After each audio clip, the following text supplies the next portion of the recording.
My Lord has garments so wondrous fine, and murder texture feels. Its fragrance rich to the heart of mine, with joy might be increased. Out of the ivory palaces into a world of woe. All is great, eternal love. May my Savior go. His life had also its sorrow sore, for aloes had apart. And when I think of that cross he bore, my eyes with teardrops start. Out of the ivory palaces into a world of woe. All is great, eternal love. May my Savior go. In garments glorious he will come to open wide the door,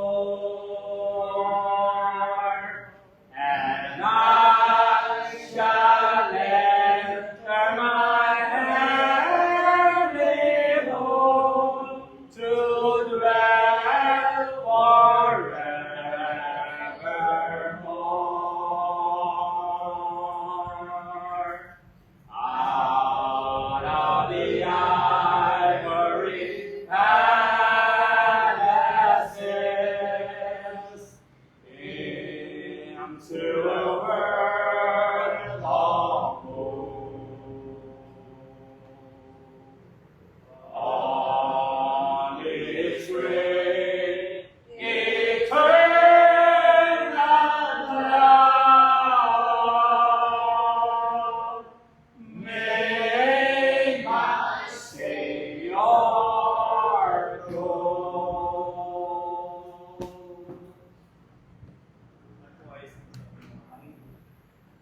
Ang aming Diyos na makapangyarihan sa lahat ng banal, salamat po sa mundo sa pagmamigkas ng sama at ikot upang kami magkaroon ng mga kadalasan. Po pa sa lahat ng biyaya at mga pagkabalang pinagkaroon mo sa akin sa nagiging mga araw at inaan sa aming mga buhay. Salamat po sa lahat ng mga biyaya para ito at sa lahat ng mga iba anak sa aming mga kapatid sa kanyang pagkakaya. Patuloy po sila ng mga pinagkakaluan ng mga biyaya ng palagi. Salamat po sa palakasan ng mga lumang karuan sa aming buhay na patuloy namin pagkakulan namin. At namin sa iyo. Salamat po sa mga pagkakulan ng tawag sa patuloy po pagkakulan sa mga daanan, sa mga daanan, sa mga lugar na aming pagkakulan ng mga hingatan at hingalayo sa aming pangalan. Ang lahat ng mga ay patuloy pa namin sa iyo. Mga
Doon pasuyo ako. Kaso 5 piraso lang yan.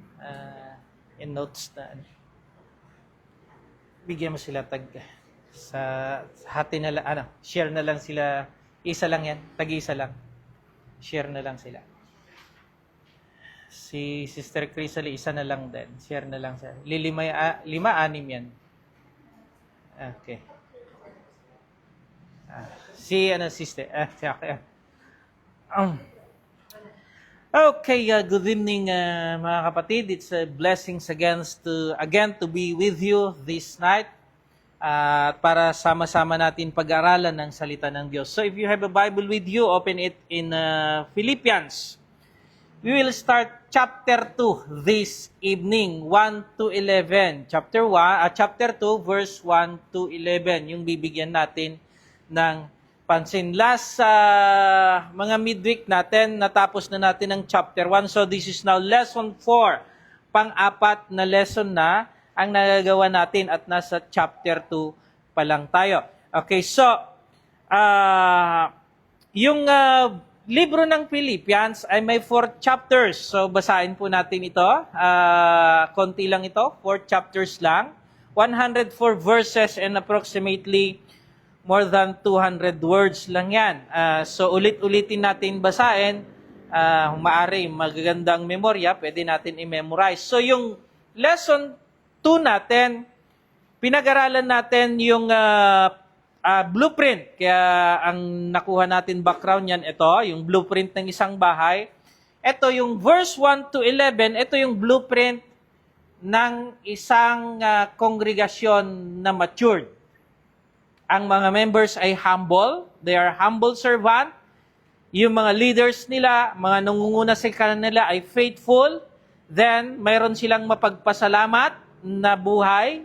Then, yung mga member ay nakikisamang ipahayag ang ebanghelyo, gospel partnership or fellowship. Not only the preachers or the leaders, but also the members are proclaiming also the gospel. Then, patuloy silang lumalago. At yung buhay nila ay Christ-centered love. So, yan yung pattern ng isang kongregasyon na matibay, malago, at matured. Hindi yung malaki ang building, hindi sinabi diyan. Maraming member, hindi sinabi diyan. Even konti kayo, sa isang local congregation, kung meron sa atin yan, it means we are matured congregation o local church. So yan yung lesson 2 natin. Then yung lesson 3 natin, last midweek natin, pinag-aralan natin yung 12 to 30. So yung 12 to 30, hinati natin sa 3. Yung una ay yung advances through suffering.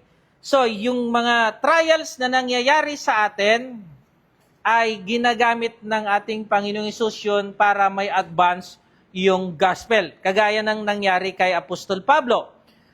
Then yung advances through faithful living sa paraan ng pamumuhay natin, na ibabahagi natin ang ebanghelyo sa mga kakilala natin. Even hindi mo ibubuka yung bibig mo, pero nakikita nila kung paano ka makisalamuha sa kanila sa paraan ng trabaho mo, sa opisina. Nakikita yung pagkakristyano mo sa pananamit mo, sa pananalita mo, nakikita yung pagkakristyano mo na i-advance yung ebanghelyo o na ipapangaral yung ebanghelyo even though hindi mo binubuka yung bibig mo. Then, number 3, verse 27 to 30, the gospel advances through faithful Christian.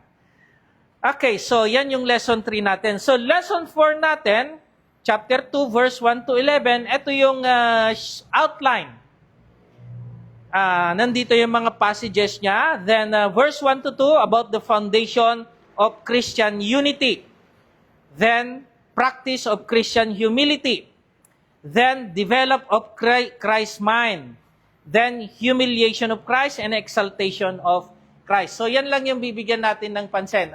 Medyo maiksing, medyo mahaba ng konti. So, ang pamagat ng lesson 4 is the mind of Christ. Bakit naging title niya yung the mind of Christ? So, kanina habang ginagawa ko ito, sinearch ko kung ilan yung word na mind sa chapter 2. So, yan yung lumabas. Sa verse 2, be like-minded. Sa verse 2 pa rin, be one of mind. Verse 3, lowliness of mind. And verse 5, let this mind be in you. Then, be like-minded. So, 2, 4, 5 beses na paulit-ulit yung let this mind be in you. When we say, when the book of Philippians say, let this mind be in you, ang ibig sabihin ay hindi nasa isip lang, kundi ang sinasabi niya, ito dapat ang magiging attitude ninyo. Yan yung ibig sabihin ng be like-minded. Be like-minded means unity, ang pinapalabas niyan. Pero mamaya ididiin natin kung anong ibig sabihin ng the mind of Christ. The mind, again, ulitin natin, it means the attitude of Christ. Okay, napindot ko. Ibalik natin ng konti.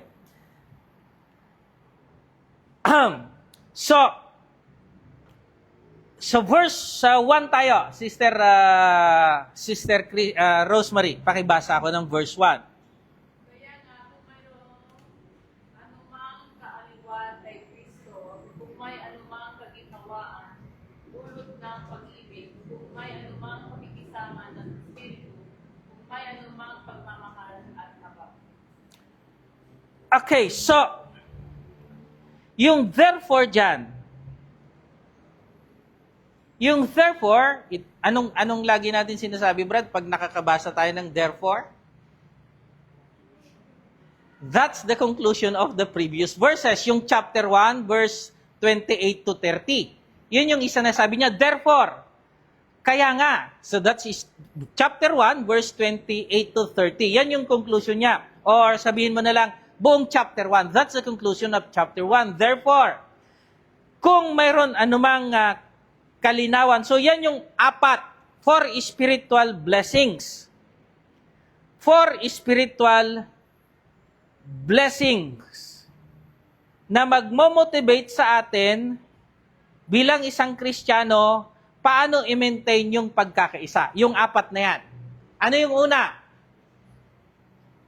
Yung consolation kasi ang ginamit. O kaaliwan sa Tagalog. Nasa baba. Kaaliwan. Ang ibig sabihin ng consolation is from the Greek word paraklesis. Paraklesis. Klesis from the Greek word kaleo. Kaleo.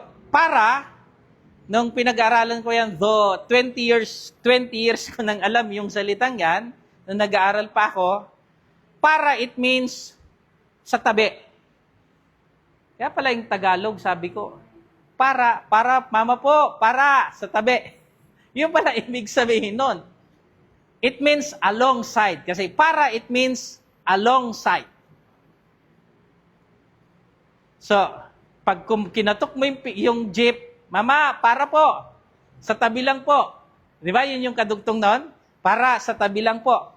Sabi ko, may Greek word na pala mga Tagalog. Para. Alongside. Kaleo, klesis, it's a verb. Kaleo is a noun. It means call. Mga tinawag. Mga tinawag. So, consolation in Christ, it means Christ encouraged us. Since Christ encouraged us, inaliw tayo ng ating Panginoong Hesus. Anong dapat natin gawin? Ano yung isusukli natin?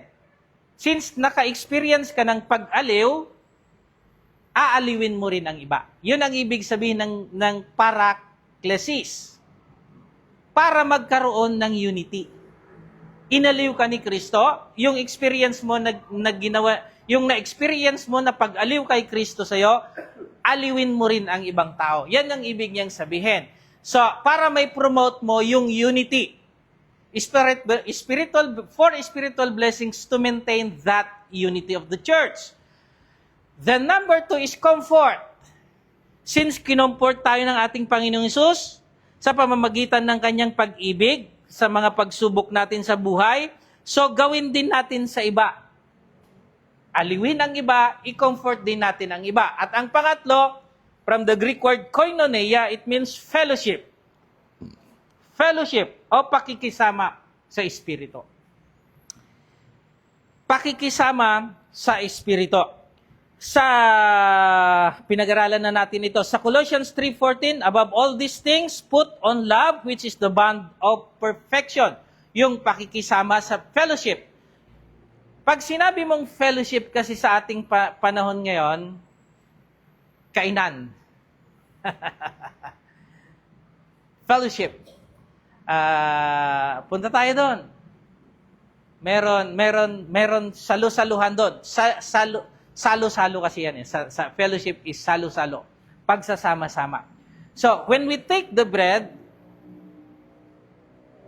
drink the vine, the fruit of the vine, and collection, sa pagko-collect, pagbibigyan natin ng collection, meron tayong pakikisama sa bawat isa at sa ating Panginoong Hesus.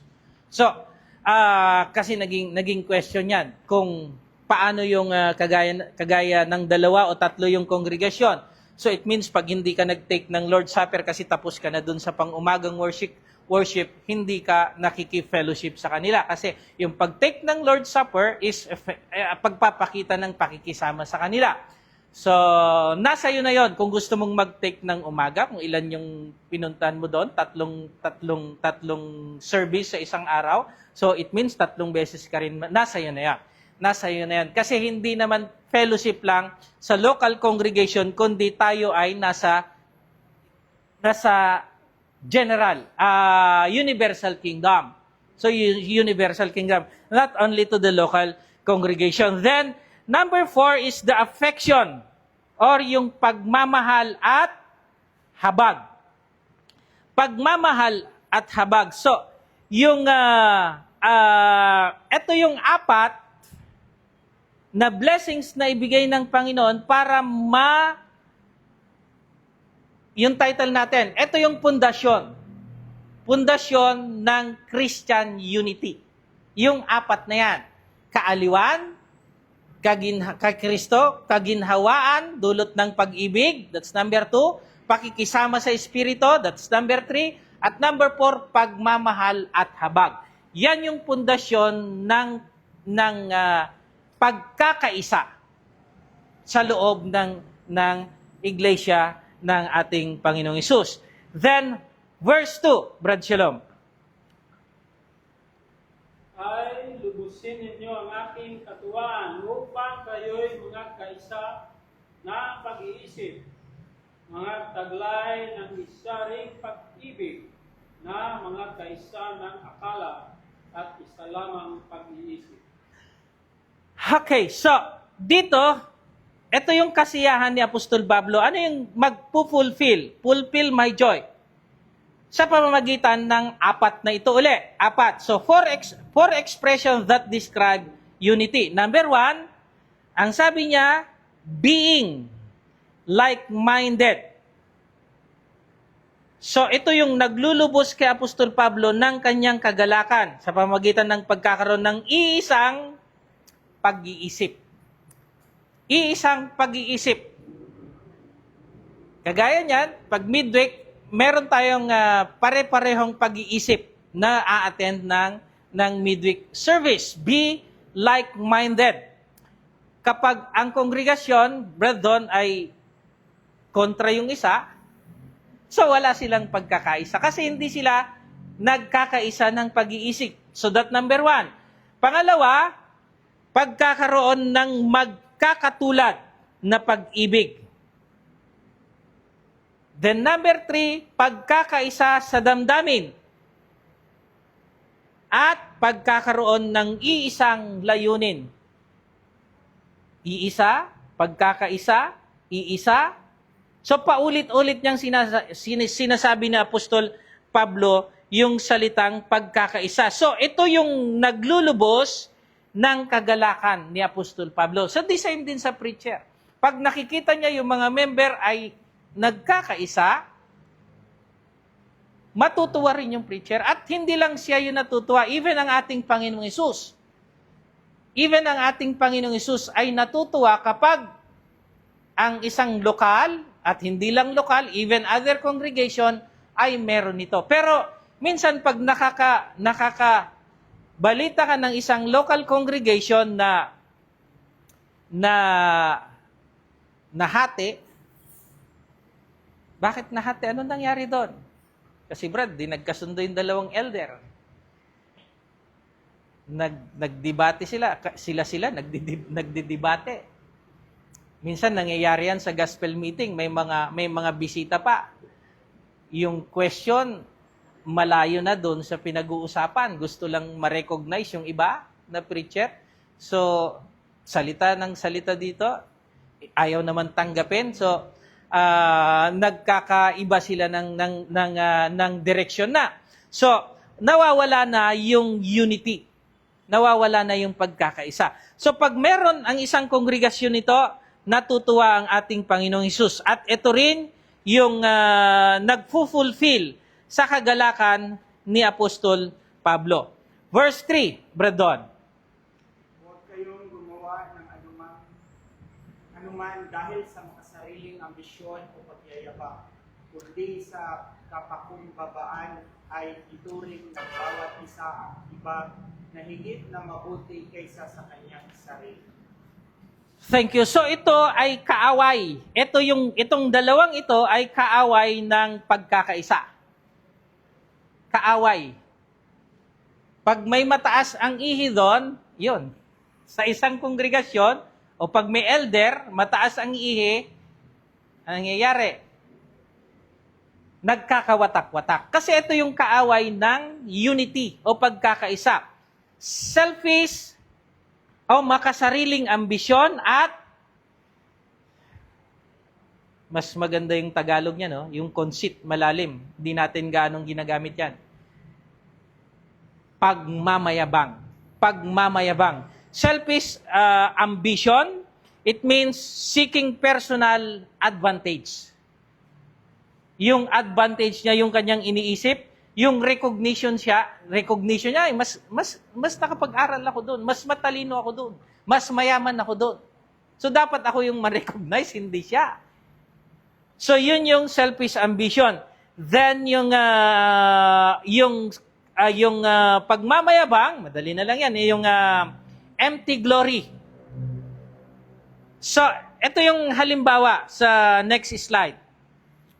Yan yung halimbawa ng kaaway ng pagkakaisa. Selfish ambition, yung taong yun, a person asks, what I will receive? Anong matatanggap ko pag ginawa ko to? Pangalawa, will people recognize me? Pangatlo, why was someone else selected instead of me?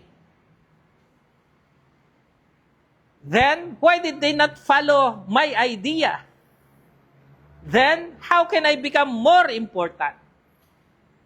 So, yan yung iniisip ng isang self-serving o selfishly ambitious person. Yung selfish ambition produce competition, jealousy, suspicion, resentment, laging nakikipag-argue, and division. Nagkakaroon ng division. Then, ano ang sinasabi ng pride? I am always right. Ako ang tama. Mali ka, Brad. Ako ang tama. That's pride. Then, my opinion is more important than your opinion. I do not need correction. I deserve special treatment. The church cannot function, ano daw? Without me. So yan yung sinasabi ng pride. At yan yung mga sinasabi nang hindi ipinupurso yung unity sa loob ng iglesia. Sa Matthew 6 verse 1, take heed that you do not do your charitable deeds before men. Huwag pakitang tao. Ang ibig niyang sabihin, to be seen by them. Kundi, magtrabaho ka lang na hindi mo hinahanap yung kapalit, yung recognition, o yung makikilala ka. Kundi, ang Diyos ang dapat makilala sa lahat ng ginagawa natin. Okay. Verse B pa rin ito. Yung kadugtong niya kanina ay yung pinag-aralan natin. Yan. Then, that's A. Then B, But, ano daw gagawin natin? Practice humility. I-practice natin yung pagpapakumbaba. Lowliness of mind, but in lowliness, sa Tagalog saan? Kundi sa pakakumbabaan ay ituring ng bawat isa ang iba na higit. Alam nyo ba yung may mataas ang ego, mahirap gawin yan? Yung ituring mong ang iba ay mas higit sa iyong sarili. So, humility recognize our true position. We are created by God. We are sinners in need of grace. Our abilities comes from God. We depend upon God for everything. Kaya hindi ka nagmamataas kasi wala kang pag-aari. Nare-recognize mo yon. Then we are servant. So you recognize that you are servant also. You are not a master of the church. So, anong gagawin natin? Kung nare-recognize mo ito, yung ginawa ng Panginoon sa'yo, mayroon kang pagpapakumbaba. Kaso, pag yung iba, hindi. Anong sinasabi ng iba doon? Kasi yung iba, ang sinasabi ng iba, wala kang utang na loob sa mga magulang mo. Ay, hindi. Nandito ako sa kinalalagyan ko ngayon dahil sa akin, hindi dahil sa kanila. Pero hindi nila mare-recognize na kung wala yung magulang, wala rin sila. Hindi. Wala siyang naitulong nung nag-aaral ako. Pinaaral ko ang sarili ko. So, hindi nare-recognize yung ginawa sa kanya. So, even us, kailangan din natin i-recognize yung ginawa, yung position natin, yung true position. Sino ba may-ari sa'yo? Number 2, B is esteem others better. It means giving proper honor to others. Placing their welfare before our self-interest. Ipangunang iba bago ang ating sarili. John chapter 13, 14, 15, if I then, your Lord and teacher, have washed your feet, you also ought to wash others' feet. Kung ginawa ko, ako ang Panginoon ninyo, tinatawag nyo akong guro, rabbi, teacher, Lord, pero hinugasan ko yung mga paa ninyo, gawin nyo din sa iba. Ipinapakita doon yung service ng ating Panginoong Jesus. Pinag-aralan na natin yung verse na yan. Okay. Next. Humility means, ano ibig sabihin ng pagpapakumbaba? Listen before speaking. Minsan, hindi pa rin ako nakikinig minsan. Yung parang gusto ko yung ako lang yung nagsasalita, hindi nakikinig. Pero, ang pagpapakumbaba pala, pakinggan mo rin ang iba. Oy, ano nangyari? Connection loss. Play. Nawala sa akin. Listen before. Ano daw yan, Sister Mirna? Listen before you speak. Before you open your mouth, listen first. Matuto tayong makinig. So, ang pagprapractice ng pagpakumbaba, matuto kang itikom yung bibig mo at makinig. Number 2, accept correction. Kung ikinokorek ka, minsan kasi sa atin doon, pag may konting radon, dapat mas maganda yung ganito. Defensive na tayo agad. So, it means may pride pa tayo. Pero ang mapagpakumbabang tao, nakikinig doon sa correction sa kanya. Hindi defensive. Yan din ako noon. Defensive ako. Pag kinorek mo ako, kahit maliliit, na sinasabi ko kung ano yung naging rason. Although, hindi naman masama yon na nagde-depensa ka, pero halata na defensive. Nagsasalita pa lang, sinasabi mo na kung ano yung naging rason kung bakit mo ginawa yon. So, it means may fried chicken ka pa. So, kailangan mo makinig muna. Accepting correction. Then, Ito yung mahirap gawin sa mga matataas ang pride. Magpakumbaba. Ay, hindi siya yung nauna. So, ba't ako magpapa-apologize? So, apologize when wrong. Then, forgiving those who repent. May mga preacher na nag-confess na sa harap. Isang preacher nag-confess sa harap. Yung isang preacher, no, hindi totoo yan. Nag-confess na yun sa harap, Sabi ni Brother Ron. Sabi niya, muntik na tumay doon, James, at suntukin ko. Sino siya para sabihin na hindi totoo yung confess niya sa harap ng church? Sa harap pa ng church yun,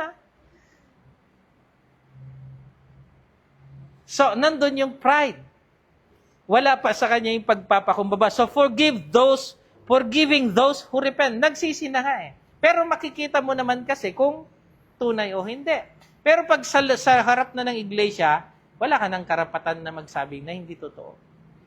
Then, serving without, look at that praise, demanding praise. Serving. Tumulong ka, magsilbi ka, na hindi ka naghahanap ng kapalit na papuri or anuman bagay. Just help. And, hayaan mo na.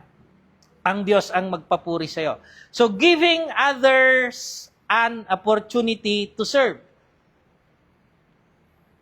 Then rejoice when others succeed. Pero, hindi, nandaya. Yan sa mga Pilipino Pag natalo, dinaya. Sa basketball ba? Yan tayo mga Pilipino Dinaya. Sabi na sa referee, naluto na. Niluto na. Naluto na, Brad. Iba yung tawag ng referee. Niluto na. Okay, refusing to make everything about ourselves. So, yan yung ibig sabihin ng humility na sinasabi dito sa Pilipos, chapter 3. Okay, verse 4 na tayo. Tapos ka na, pakibasa ako. Huwag lamang sa alang-alang na bawat isa sa inyo ang sarili niyang kapakanan, hindi pag-irin ang kapakanalan. Okay, so, anong sinasabi na Apostol Pablo dito? Huwag lamang isaalang-alang ang inyong sarili. So minsan, me, I, and myself first. Pero ang itinuturo sa atin ng Apostol Pablo at ang ating Panginoong Hesus, kung titignan nyo yung flow, ipinangaral muna ni Apostol Pablo yung verse 1, 2, 3, and 4 regarding humility. Then verse 5, sasabihin niya mamaya, ganun din si Kristo ang kanyang ginawa. So tignan niyo yung flow para masilip natin yung sinasabi ng konteksto. So selfishness as what do I want? Ngunit ang pag-ibig as what does my brother or sister need? So nakikita niyo yung contrast niya. Yung selfish na tao, anong sinasabi niya? Ano ang makukuha ko? Ano ang gusto ko? At ano ang makukuha ko pag ginawa ko ito? Naghahanap ng praise, di ba? Yun yung definition natin kanina, ng recognition, ng kapalit. Pero ang humble na tao, sinasabi niya, ano ang kailangan ng mga kapatid ko sa pananampalataya. So, Paul does not say we must completely ignore our own responsibility. Kasi ginamit niya dito yung look out o isa alang-alang ang bawat isa. Anong ibig niyang sabihin? He says we should not look only on our own interest. Pero tama yung Tagalog niya, isa alang-alang mo rin ang iba. Not only your own self. Yan yung sinasabi ng number 4, looking out for others. So, eto na. I-define na Apostol Pablo anong dapat maging kayo, verse 1, 2, 3, and 4, at eto na yung verse 5. Verse 5, Sister Elsie. Ay, saglit. Tumakbo. Nauna sa akin. Sige. Magkaroon kayo sa inyo ng pag-iisip na ito'y na kay Kristo Jesus din naman. Okay, yung sinabi ko na sa introduction natin, yung this mind be in you, which was also in Christ Jesus. It means yung character of Christ. Let this mind or let this character be in you. Yan yung sinasabi ni Apostol Pablo. Hindi yung pag-iisip per se o literal na pag-iisip, kundi yung character ni Kristo ay nasa inyo. Ano yung kanyang character? Mapagpakumbaba, masunurin, pag-ibig, at sakripisyo. Anong sabi ni Apostol Pablo? Imitate me as I imitate Christ. Ano yung i-imitate mo kay Kristo? Magpapako ka rin sa krus doon? Kagaya ng ginagawa ng iba? Magbuhat ka rin ng krus pag mahal na araw at papaluin mo rin yung sarili mo? Yun kasi ang sinasabi ng Biblia eh. Imitate me as I imitate Christ. Hindi yun yung sinasabi niya. Ang sinasabi niya ay itong characteristic of Christ. Yung service, submission, yung pagsunod sa Ama, then concern for others. Yun yung verse 4. Then willingness to suffer for righteousness. Kasi yan yung ginawa ng ating Panginoong Hesus. The mind of Christ is His attitude, way of thinking, yung kanyang purpose, at yung kanyang disposition. Yan yung sinasabi ni Apostol Pablo nung sinulat yan, let this mind or the character of Christ be in you, which was also in Christ Jesus. So yan yung sinasabi ng verse 5. Then verse 6, Brad Doktor, kaya mo basahin yan? Sis.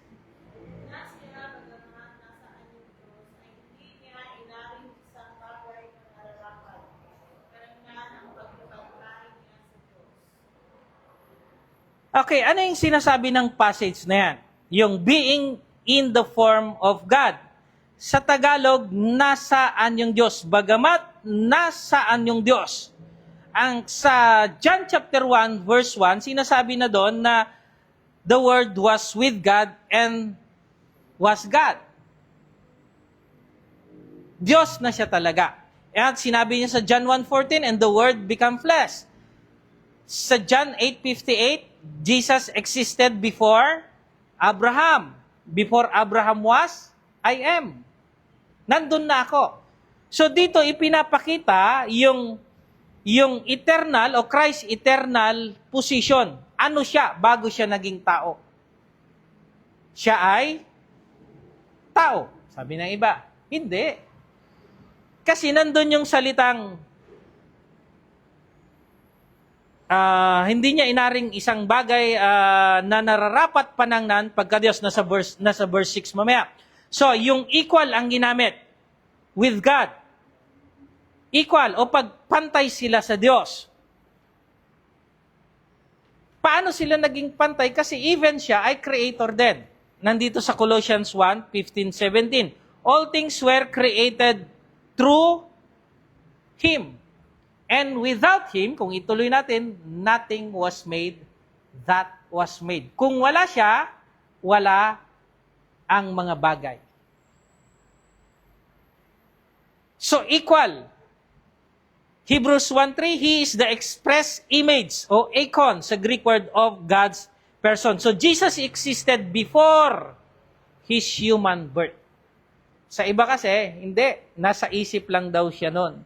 Hindi talaga siya nag-exist pa noon. Nasa isip lang ng Diyos. Then John 1:1, saka pa lang daw nilabas yung nasa isip. Yun yung paliwanag ng iba. Hindi pa siya nag-exist nung una pa. Pero malinaw na sinasabi ng even itong talatang ito na siya ay Diyos nung una pa. So verse 7, eto na.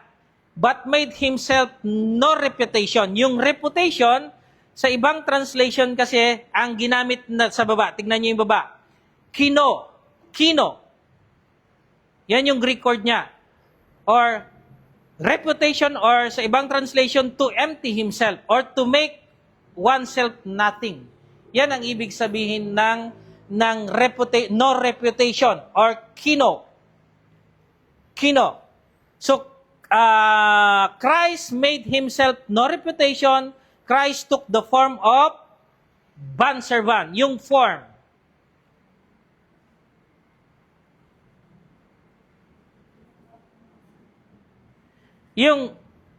Tingnan nyo ito, yung pag nakakausap kayo ng ibang pananampalataya. Pag sinabi mong brad doon, nakitulad. Pag sinabing, gaya-gaya ka lang brad naman eh. So, hindi ka talaga ganon, ginaya mo lang. Ang ginamit kasing term is nakitulad. It means hindi siya tao. Nakitulad.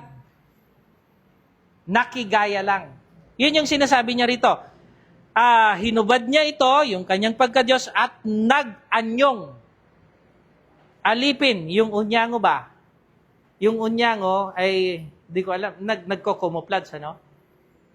Kung ano yung dinikatan niya, magiging ganun siya.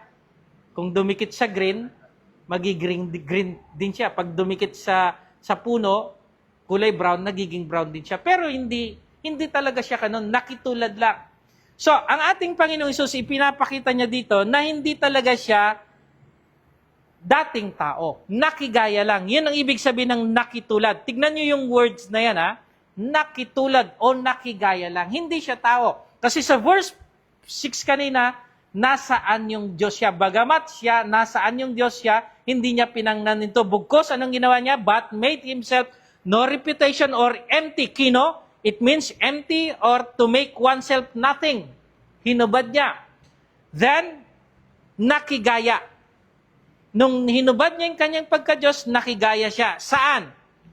Sa isang alipin. Dulos ang ginamit doon. It means slave or bondservant. Nakigaya. Dito, ang ina-explain ni Apostol Pablo dito, yung kanyang pagka-deity, of course, kundi yung ipinapakita niya sa atin, dahil wala naman tayong question sa kanyang pagiging Diyos, sa kanyang pagka-Diyos, yung humbleness. Yun yung ipinapakita ni Apostol Pablo sa mga taga-Pilipos. Tignan mo si Kristo. Eto siya. Pero anong kanyang ginawa? Hindi niya pinanangnan yung pagkahari niya, yung pagkamayaman niya, kundi nakigaya siya sa'yo. So, anong sinasabi ni Apostol Pablo sa atin? Kung kaya ng Diyos na pinaglilingkuran mo, yun naglalang sa'yo, bakit ikaw hindi mo kaya? Yun yung sinasabi niya. So, verse 5, let this mind be in you. Yung karakter niya, bagamat mayaman, Diyos, makapangyarihan sa lahat, ngunit hindi niya pinanangnan yon. Anong kanyang ginawa? Nagpakumbaba. So, kung kaya niya, nagbigay siya ng halimbawa, ganun din kayo. Yun yung pinapakita ni Apostol Pablo kasi wala namang question sa deity niya, pagka-Diyos niya doon sa mga taga-Pilipos. So, Christ's humility is our, verse 4, the number 4, our example. Kung ginawa niya yon, gawin niyo rin. Yan yung sinasabi ni Apostol Pablo. And verse 8, Brother Larry,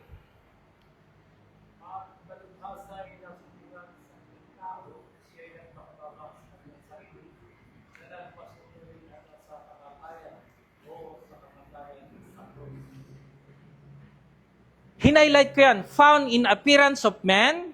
Then, anong kanyang ginawa? He humbled himself. Then, anong kanyang ginawa pa? Become obedience even to the point of death. So, tingnan natin yung pagpapakumbaba ng ating Panginoong Hesus. Dito, sa example natin dito sa kanan. He existed in the form of God. He did not selfishly cling to heavenly privilege, bagamat hinubad niya ito at nakigaya sa atin. He made himself no reputation o he empty himself. Then he took the form of a servant. He became human. He humbled himself. He obeyed unto death and he accepted death on the cross. Yan yung kanyang sakripisyo. Kanino? Para sa iyo. Para sa atin. Nandito siya, bumaba siya para maabot ka. Ano yung pelikula, Brad? Kung langit ka, lupa ako. Hindi kita maabot, sabi niya, di ba? Anong ginawa ng nasa langit? Nasa langit ako, bumaba ako para sa'yo. Nasa drama yun eh. Nung nanonood pa ako nung panahon ng mga drama. Kung mga, hindi pa uso ang Facebook noon. Hindi pa uso ng Facebook noon. So, he cannot claim to have the mind of Christ. We ang ginamit, or you cannot claim to have the mind of Christ. Anong ibig sabihin ng mind of Christ, Brad? Yung character, while refusing to obey Christ.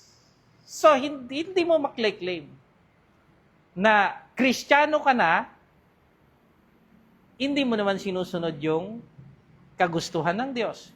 Ay, Kristiyano na ako, Brad. Nabaptize na ako. Pero pala absent ka naman, Brad, sis. Ang sabi ng Panginoon, huwag pabayaan ang pagkakatipon. So you refuse pa rin Christ. So hindi mo makle-claim na tunay ka ng Kristiyano. Then Luke 6:46, ano sabi? Why do you call me Lord, Lord, and not do the things which I say? Marami nagsasabi, Kristiyano na daw sila. Pero hindi naman nagsasamba. Hindi naman nagpapabautismo. Hindi naman sumusunod. So, hindi tunay na Kristiyano. Verse 8, 3 na lang. Brad. At palimasay, sumpungan sa anyong tao, siya ay nagpagkababa sa kanyang sarili, na nagmasunurin hanggang sa kamatayan, o sa kamatayan, sa krus. Parehas lang pala nito. Hindi ko nakita yung B doon sa taas. A lang yung in-express natin sa kanina. So, why did Jesus die? Number 1, to demonstrate His love, to provide forgiveness, to reconcile sinners to God, to redeem, and to give us eternal life. Obedience to the point of death. Ang sinasabi kasi ng iba, plan B lang yung pagkamatay ng ating Panginoong Hesus. Hindi. Kung walang plan, kung hindi siya namatay, ano mangyayari? Walang kapatawaran. Walang reconciliation. Walang redemption.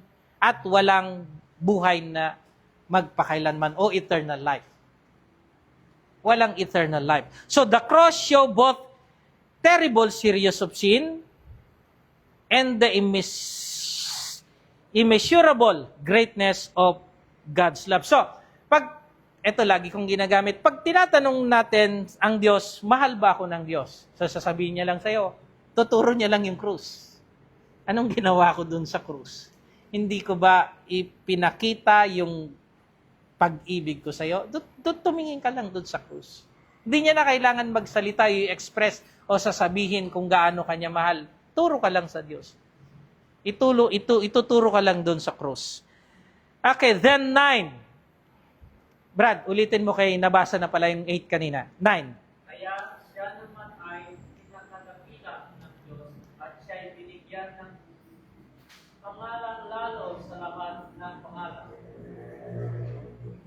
Thank you. So, doon sa kanyang pagpapakumbaba, ito yung nagiging glory niya ngayon.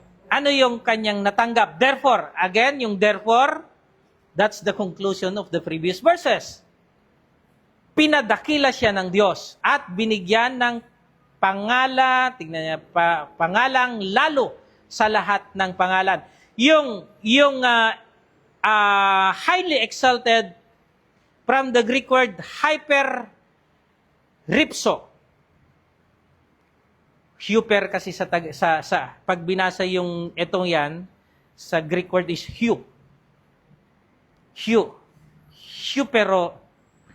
hyperipso. It means highly exalted. Means exalt to the highest place.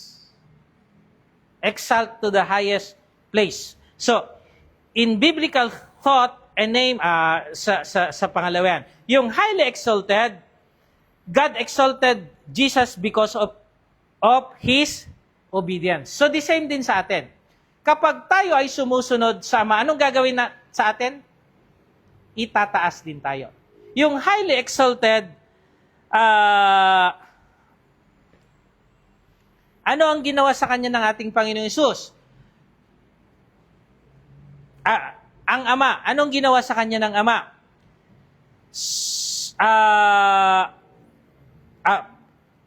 Itinaas siya dahil doon sa kanyang obedience, sa kanyang pagsunod. Anong ginawa ng ating Panginoong Hesus? Bakit siya itinaas? He humbled himself. He obeyed the Father. And even sa cross, sumunod siya. He followed God instruction. He obeyed God. Anong ginawa niya? He humbled himself. Even in the cross. At ano yung naging resulta? Itinaas siya ng Ama. So, yung pattern na yon, pag ganun din gawin natin, sumunod tayo sa utos ng Diyos, kailangan kasama yung pangalawa doon, magpakumbaba din tayo. Magpakumbaba tayo. Anong sabi ng Revelation 2:10? Even or till the end, o hanggang sa wakas. Kaya nga, nung bago sa huling hininga ng ating Panginoong Hesus, anong sabi niya? It is finished. Anong sabi ni Apostol Pablo nung natapos niya ang kanyang takbuhin doon? I have fought the good fight. I have finished the race. Ang sabi ng ating Panginoong Hesus, pinag-aralan na ito natin last Sunday, ang sabi niya, it is finished. At sa dulo din ng ating buhay natin doon, ganun din sana yung sasabihin natin, Panginoon, natapos ko na po ang aking takbuhin. It is finished. So, you humble yourself, you obey God, and you become faithful until death. And God will exalt you also. Itataas ka din. Yan yung mga halimbawa na ibinigay ng ating Panginoong Hesus. Kaya siya itinaas. At hindi lang yon, binigyan pa siya ng pangalan lalo sa lahat ng pangalan. Sa biblical thought, yun na yung pangalawa, pag sinabing pangalan, name represent yung character, yung authority, at saka yung status. Dito, inire-represent yung autoridad ng Panginoon. Jesus received the name above every name. Name, it means yung supremacy niya, yung divine honor, and yung Diyos o universal lordship, Panginoon ng lahat ng Panginoon. Yun yung ibig sabihin ng pangalan lalo sa lahat ng pangalan. Kasi sa ibang pananampalataya doon, ano daw ang pangalan ng tunay na Diyos? Hindi mahalaga yung hindi mahalaga. Ang dami niyang pangalan eh.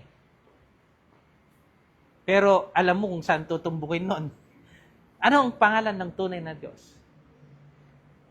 Anong binigay dyan doon? Yung pangalan sa lalong dakila sa lahat ng pangalan. Anong pangalan kaya yon? Pero hindi literal na name, kundi it means yung autoridad niya. Anong sabi doon sa Matthew chapter 28?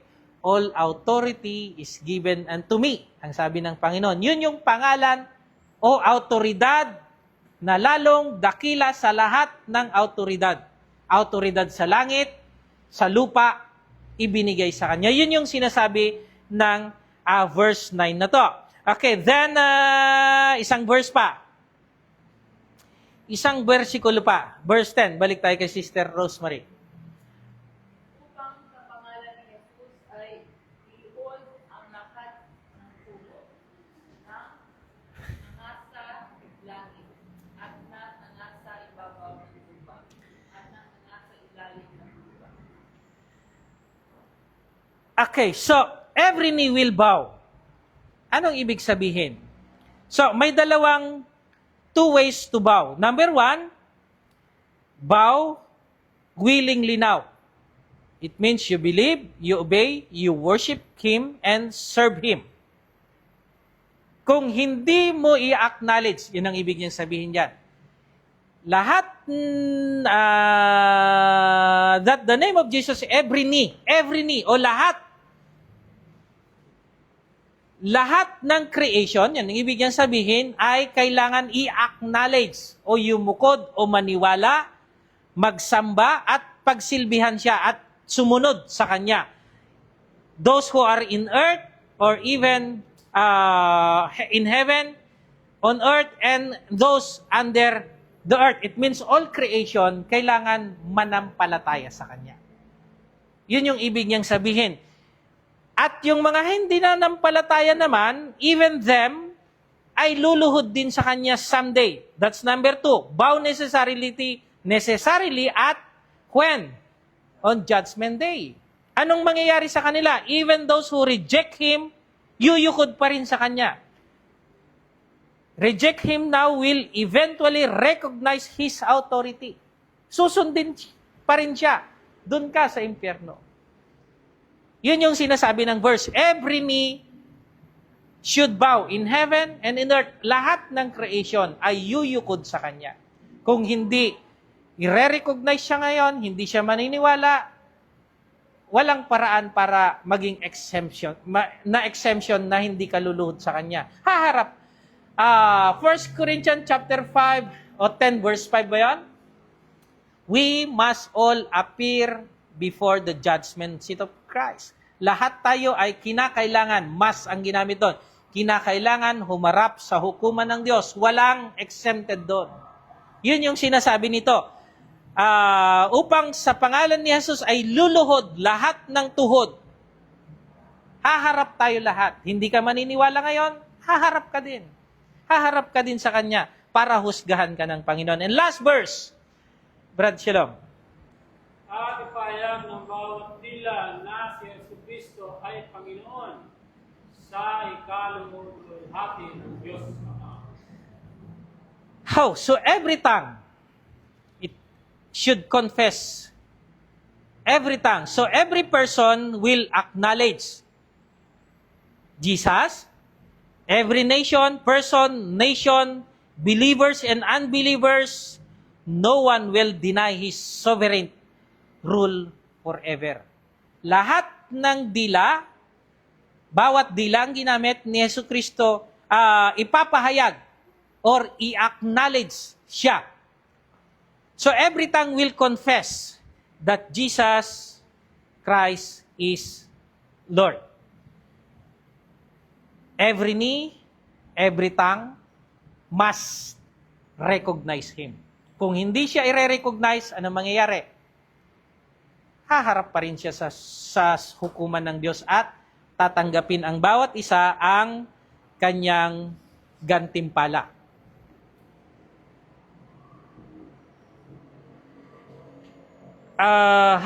So Jesus Christ is Lord. Oops. We almost done.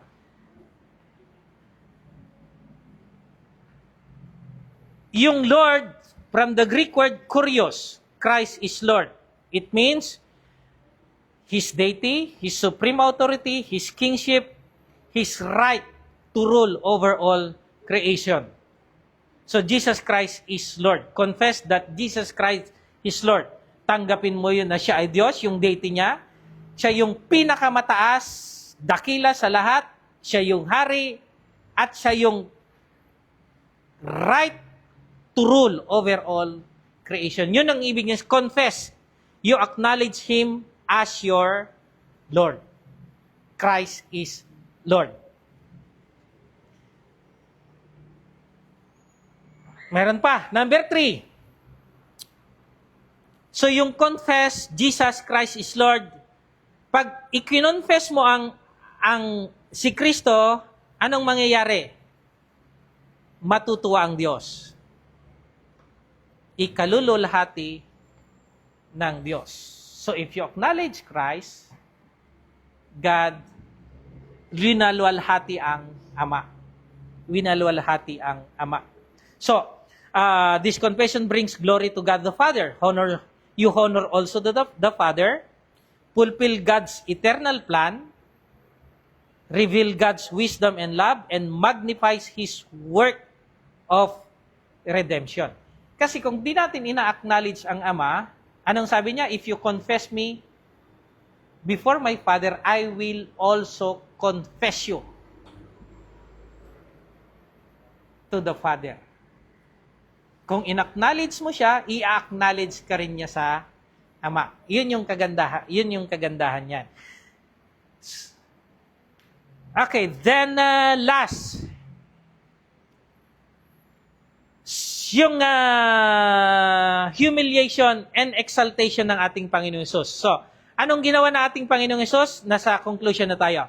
He made himself no reputation. Ano ang ginawa sa kanya ng Ama? God highly exalted him. Then, he became servant. Anong ginawa sa kanya ng Ama? Ginawa siyang Diyos, Panginoon ng lahat. Then, he became human likeness. Anong ginawa dito? He received name above every name. Then, he humbled himself. Sa dulo, ano mangyayari? Every knee will bow. Then, he obeyed unto death. Every tongue will confess. He died on the cross. He reigned. He reigned to God's glory. So, yan yung verse 1 to 7, 8, then 9, 10, and 11 dito sa exaltation niya. So, ano yung lesson makikita natin dyan? The same din. Kung magiging ganito tayo, sa kabilang side, magiging humble tayo, no reputation, it means ipanguna mo ang iba. He becomes servant, maging servant ka din sa iba. And he came into human likeness, yung example na ipinakita niya. Humbled himself, maging humble ka din. Sumunod ka until death. So, ito rin yung gagawin sa atin. Hindi tayo bibigyan ng dakilang pangalan. It means, isasama niya tayo saan? Kung nasaan siya ngayon. So, yan yung pinag-aralan natin. Wow! Haba pala nun. So, verse 1 and 2, unity begins with the right attitude. Right attitude. So, selfish ambition, ano mangyayari? Masisira. Yung selfish at saka pride, yan yung kalaban ng unity. Then consider the needs of others. So no Christian is too important to serve. Then obedience demonstrate yung pagpapakumbaba. So the cross should change how we treat people, and God exalt humble, and everyone must recognize, confess, and every knee and every tongue will confess Him. How? So, the same din yung kanina yan.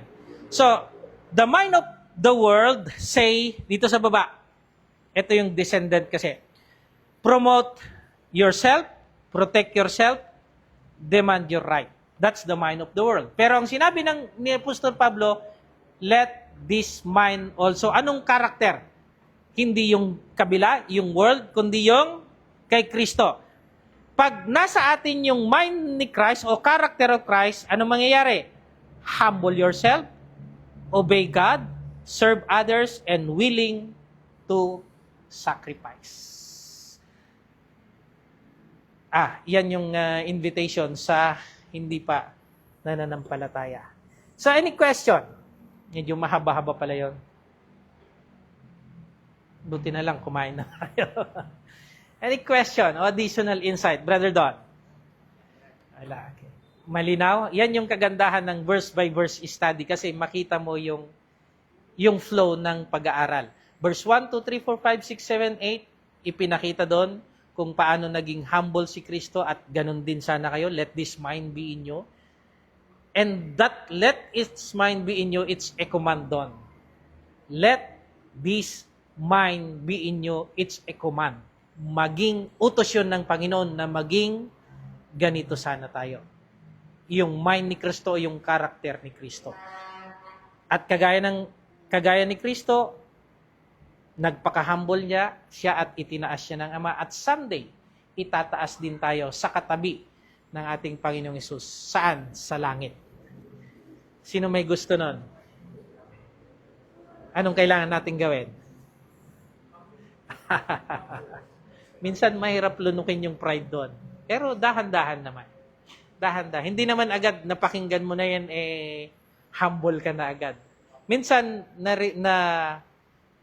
nagpaalala sa atin, Gusto mong ilabas, pero wag na nga lang, baka maging mayabang pa ako. Nandun pa ako sa stage na gano'n, na tinatanggal yung mga dating pag-uugali.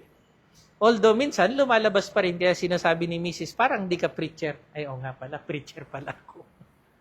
So at least nare-recognize natin at nagmamature tayo. At chapter 1, continue to grow. Continue. Yung pagiging matured ay hindi isang araw lang, instant agad, hindi. Okay, thank you very much. Sana mga kapatid nakatulong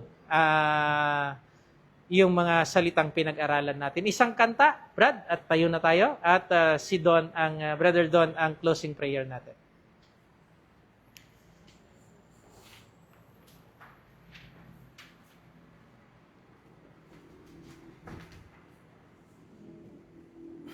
Maraming salamat, Brother James, sa makaliwanag ng Bible study.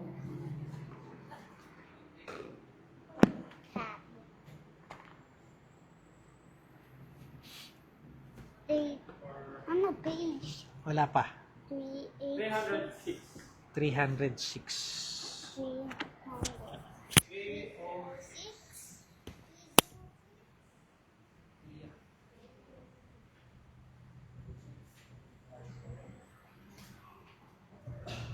At pagkatapos, pangalan ka ni Brother Don, sa closing prayer. In Christ alone, my hope is found. He is my life, my strength, my song. His cornerstone, His solid ground, firm in the fiercest drought and storm.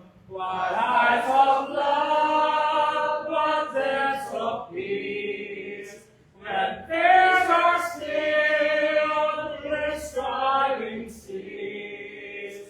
My comforter, my all in all, here in the love of Christ I stand.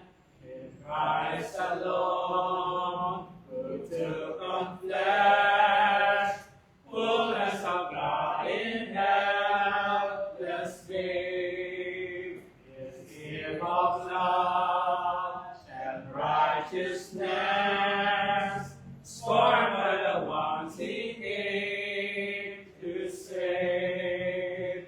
Here on that cross, as Jesus died, the wrath of God was satisfied. For every sin on Him was laid. Here in the death of Christ I live. There in the ground His body lay, light of the world by darkness slain, and bursting forth in glorious day, up from the grave He rose again. And as He stands in victory, since presence lost its grip on me, for I am His, and He is mine, bought in the precious blood of Christ.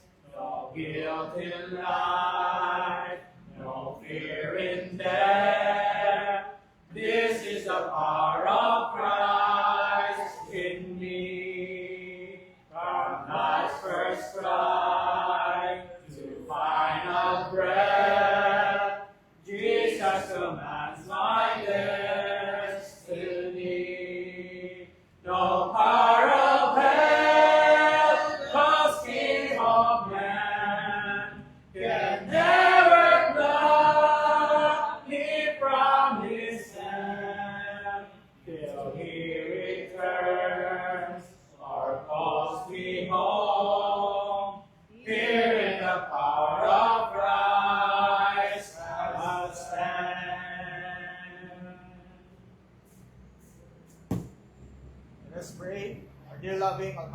Father, thank you, Lord, for giving us this wonderful chance to be together, to study the Word, to always have that hunger and thirst for your words that will satisfy our thirst for your knowledge of your Word, for our desire to be with thee forever in heaven. Thank you, Lord, for this wonderful lesson in the book of Philippians chapter 2, the first 11 verses, that has revealed to us and enlightened us about the mind of Christ, that we must imitate it, we must copy it, duplicate it, so that just like Christ, who obeyed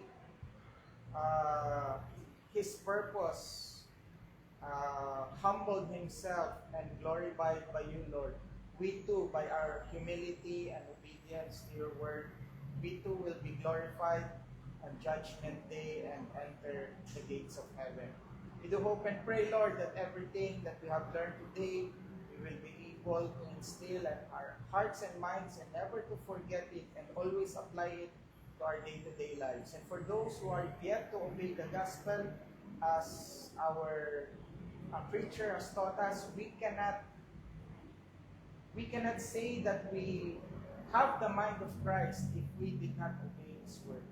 Hope and pray, Lord, that may today's lesson be a good foundation for those who have yet to obey the gospel, as it will give them better enlightenment of what is desired of God for us to receive the glory of salvation. As we depart from this place, Lord, please bless us with safe travels, that we may arrive home safely to our respective homes. All these things, Lord, we humbly ask and pray in Jesus' name. Amen. Amen. Thank you.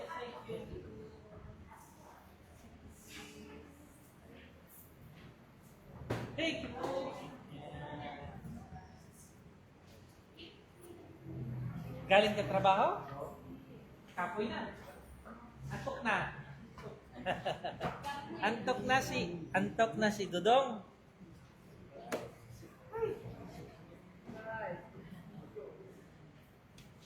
Ay, naka-live pa. I-off muna natin. Bye-bye po. Bye-bye. May nanonood pa.